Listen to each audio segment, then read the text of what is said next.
போன வருஷம் சொல்லுங்கம்மா. நார்த்தாமலைக்கு பாட வந்திருந்தேன். சரிங்க. என் நம்பர் வந்து ஒருத்தர் வாங்கினாரு. எங்க இன்னொரு டைம் சொல்லுங்க. நல்லா சொன்னீங்க. எங்க நார்த்தாமலைக்கு அதே பேரல திரும்புற மாதிரி இருக்கும்.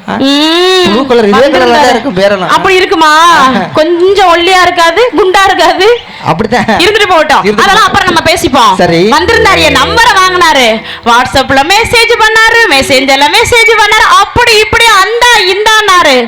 6 மாசத்துக்கு அப்புறம் எனக்கு ஒரு மெசேஜ் பண்ணாரு. என்ன பண்ணாரு? எனக்கு கல்யாணமான்னாரு. அங்கே உடஞ்சதுதான் இப்படி மெலிஞ்சு